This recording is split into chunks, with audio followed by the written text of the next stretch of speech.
When we first started reading Berserk, we thought the story of Guts and Griffith was one of a kind, a tale of two warriors who were brothers at first, but became enemies thanks to the shackles of fate and human ego. We saw both men descend into a madness unique to each of them, and neither has emerged quite the same since that fateful night of the eclipse. Guts is not the same man he was going into it, and Griffith is no longer a man at all. What we didn't expect was that their story would be just the latest in what appears to be the circle of fate, because Guts and Griffith's rivalry parallels that of two other characters, with one major distinction. Theirs has been going on for centuries. Void and Skull Knight have been at war with each other since the dawn of the God Hand, but neither has managed to put an end to the other. Well, we get why Skull Knight hasn't quite managed to get the job done. Why hasn't Void finished off his opponent yet? Surely he's more than capable of handling a lone raider stalking him and his through the endless night. He's got the power to manipulate space after all, but he hasn't once made a move to destroy the greatest threat to his grand plan since before Guts,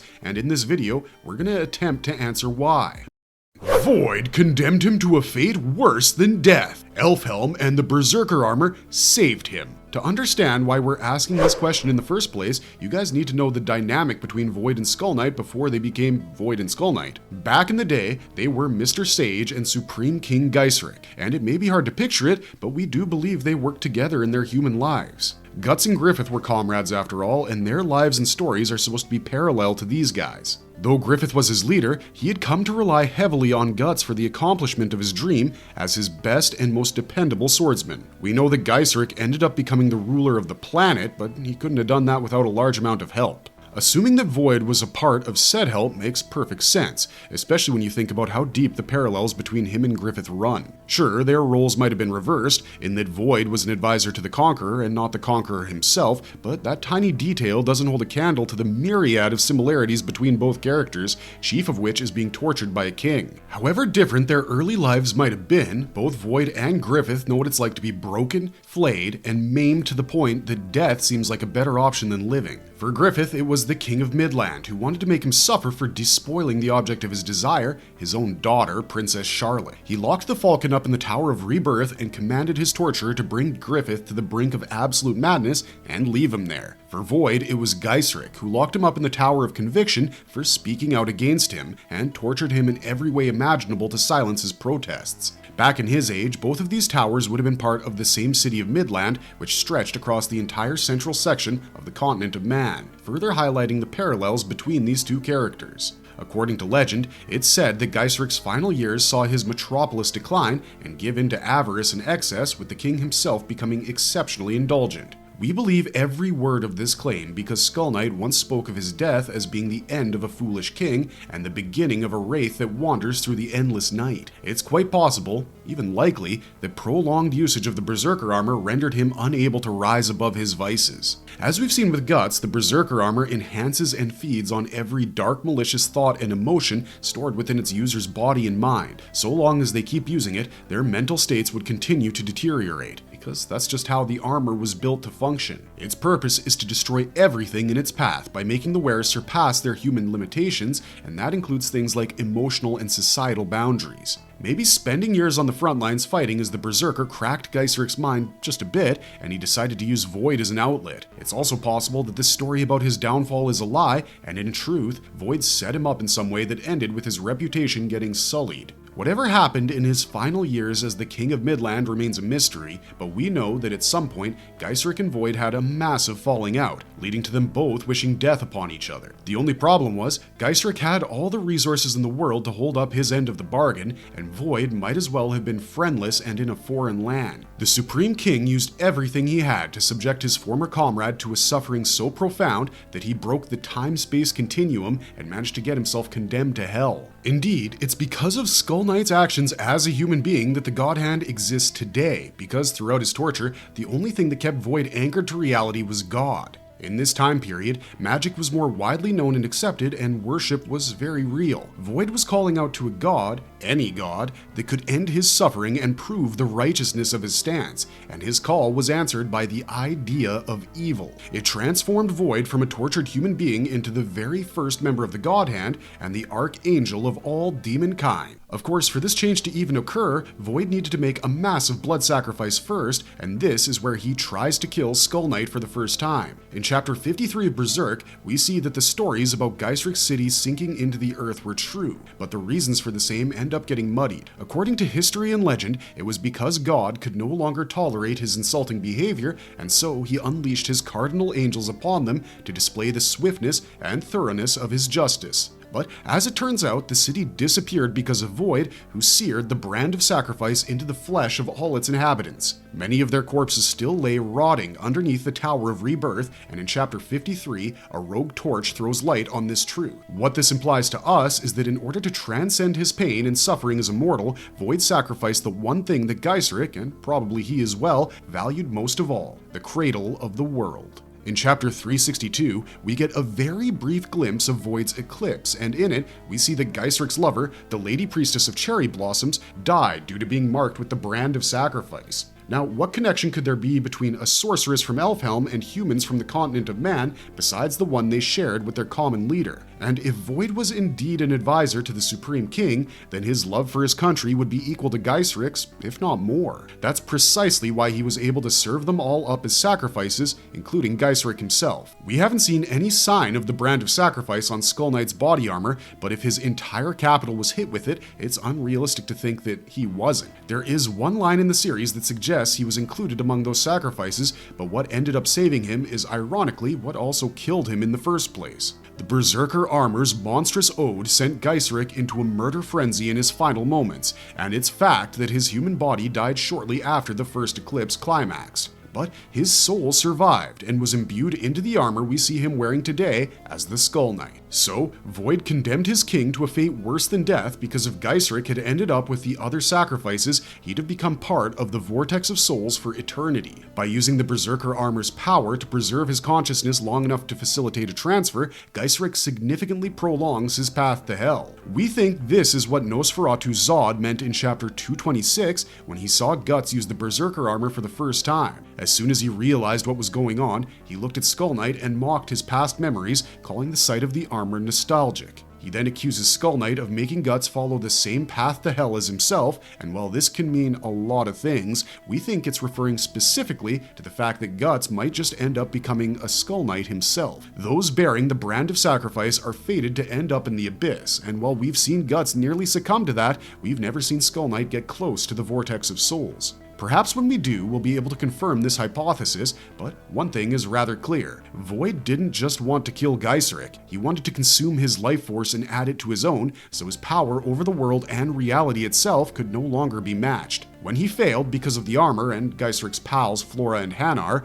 instead of hunting him down to fulfill the sacrifice, he chose to focus on more practical pursuits. Besides, it's pretty difficult hunting a target that exists in the same multi-layered primordial soup realm as you, and can also interpret the flow of causality to an extent. Skull Knight would have made discovering his location a nightmare for any agents of evil that came after him, and more often than not, he was the one going after them. Much like Guts 1,000 years after him, Skull Knight was the OG Black Swordsman. He took to hunting apostles and targeting temporal junctions so he could figure out a way to end the God Hand permanently. Over the years, he's made numerous attempts to foil their plans, but he's never quite succeeded. This could be because he's destined to fail in the face of a god like the idea of evil, or because he still doesn't know that he's got a big hand to play in the events of the future.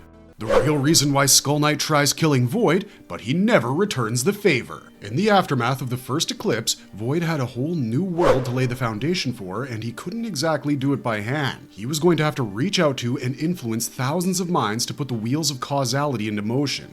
Given all that he'd endured at the hands of the Supreme King, you'd think he'd want to get revenge, but no. Void never makes a move to locate, track down, or otherwise mess with Skull Knight's warped existence. The Wandering Wraith kills scores upon scores of apostles over the course of their millennium-long rivalry, and yet not once does Void try to step in or zap him into the abyss, because he could if he really wanted to. Void's special ability is the power to open portals through the fabric of space-time. He can send anything that comes at him anywhere he wants it to go, and it's not too much of a stretch to think that this extends to himself. We know that God Hand members are purely metaphysical beings who don't have bodies to manifest in the physical world, but Void is different. His ascension was an eclipse and an incarnation combined. He wasn't pulled into the astral world manifested around him and engulfed the perimeters of the region he intended to sacrifice. This means the Void must still have some sort of connection to the physical world, he's just not using it. It's strange to think that he'd employ such a power in matters of self-defense only, because when Skull Knight takes a stab at him during the eclipse, he promptly teleports the tip of his sword to his face. The Wandering Wraith's inhuman reflexes allow him to block the attack with his shield and escape the eclipse with Guts and Casca in tow, but realistically, Void could have prevented that from happening if he wanted to. He's pretty much ignored every opportunity to massacre the biggest thorn in his side since he became his god's messenger, and the reasons behind him not returning the favor are multifaceted. For starters, he's just not human enough to hold on to such a petty rivalry. In the year leading up to his eclipse, the only thing that kept Griffith alive was the thought of Guts. He couldn't decide whether he wanted to hug him or torture him to death for stealing his dream, but he knew he needed to be beside him to be sure. As the extent of his powerlessness sunk in, Griffith naturally gravitated towards the latter option, and one of the core reasons he triggered his eclipse was because he couldn't bear to stand Guts' warmth and friendship. Those things had already stolen his ambition from him once. If he let it happen again, he feared he'd never be able to fulfill his life's purpose.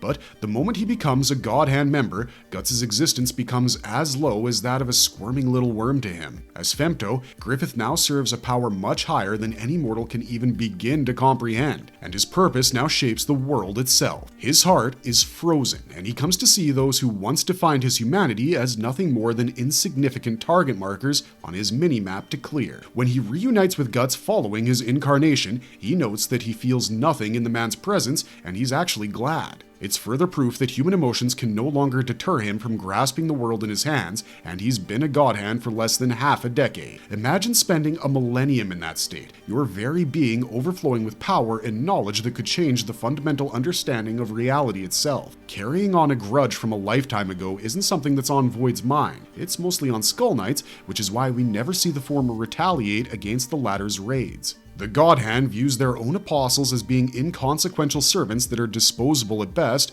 and we've all seen their reaction upon being told that a lone swordsman was massacring their thralls en masse. It's possible that Void just doesn't care enough to kill Skull Knight, because if he couldn't get it done in 10 centuries, what can he do now? But more than that, we think he's also aware of the role his old enemy has to play in the world he's been crafting so patiently, because Skull Knight was integral to its creation. For the longest time, we perceived the Wandering Wraith as being this badass expert on all things God Hand related, and whenever he showed up, you could expect him to save the day. He'd done that numerous times, rescuing Guts and Casca from the eclipse, protecting Luca during the incarnation, fighting for Flora in her final moments, and even guiding Guts towards Elfhelm with true hope for Casca's recovery. A Skull Knight appearance used to mean that he was about to save the day, but in the most crucial moment of the entire series, he managed to mess things up so badly that the entire world is now paying. You see, for years, Skull Knight had been working on the construction of a sword with which he could trap the God Hand in the abyss from which they emerged.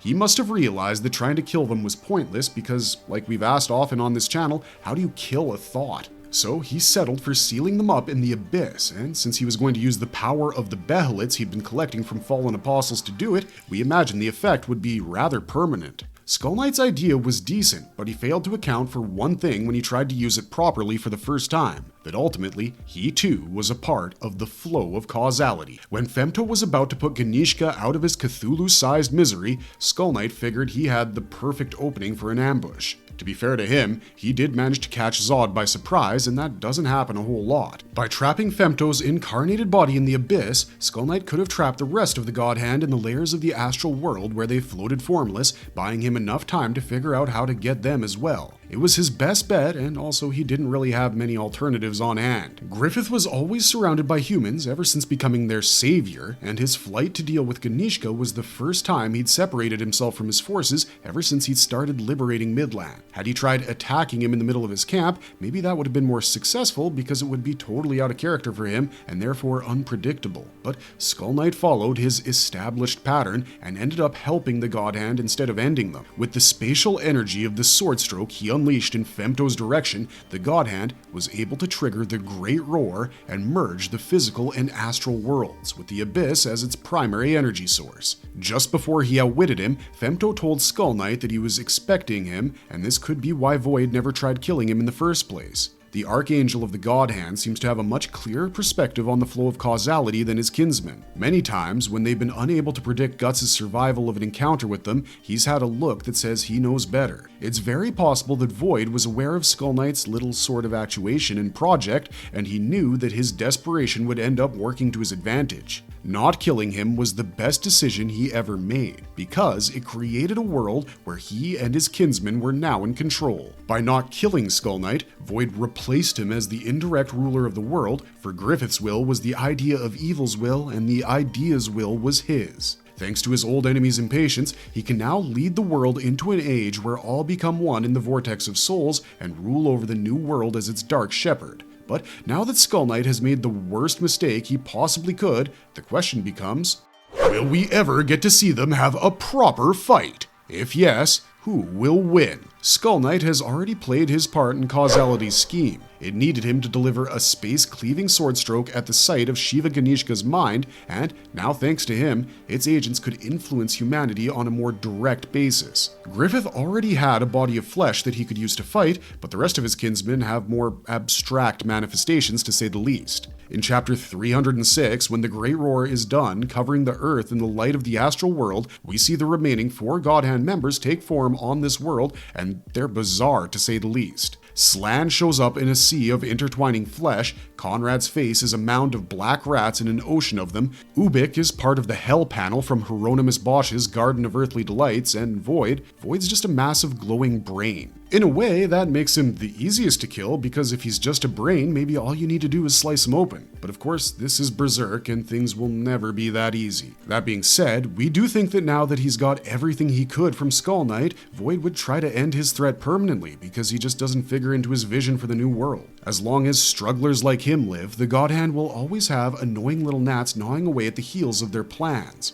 They could eradicate them root and stem, and we feel like that's exactly what will happen in the final arc of Berserk, if we ever get it, of course. Assuming Skull Knight manages to make it that far in the story, and Void assumes a form more appropriate for battle, who do we think would win? Well, it's hard to say, because for starters, Void is the closest thing to a clairvoyant being in the entire series. Moreover, his innate ability grants him control over space itself, which directly conflicts with Skull Knight's ace in the hole. We don't know what will happen when 2 spatial portals collide according to Berserk physics, but we can't imagine it being anything good, and we certainly can't see Skull Knight coming out on top of such an exchange. Void has had centuries to hone his craft. He can simply manipulate Skull Knight's spatial strikes and render his abilities useless. There's really no trick around his powers, except for one, catching him completely by surprise. Causality works only when you let it. Fate isn't set in stone, it's often a choice in Berserk, and people are just too blinded by their own nature to see it. However, those who accept themselves as they are and move forward with determination no matter the circumstances, they can transcend causality and become leaping fish that disrupt the flow itself. Guts is one such person, and another is Rickert.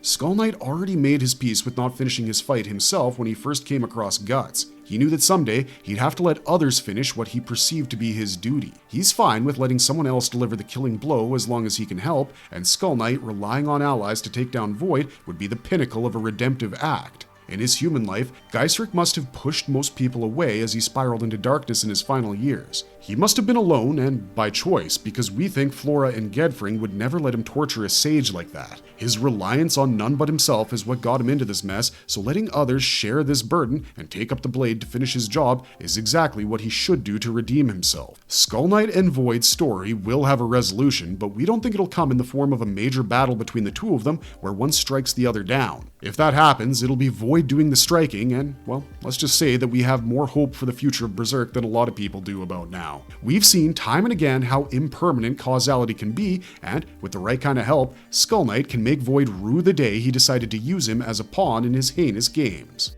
Marvelous verdict! And speaking of heinous, we hope you guys won't be too mad, but that's all we've got for you today. Void not killing Skull Knight shortly after his creation was a boon to him in the long run, but it could also prove to be his undoing in the even longer run. Whether that actually happens or not remains to be seen, but we'd love to hear what you guys think. Skull Knight versus Void, who wins? We want to hear your thoughts in the comments down below, and don't forget to like, share, and subscribe for more Berserk content. This is Wizard Wheezy signing off for now, but we'll see you in the next one, and don't forget, keep on struggling, strugglers.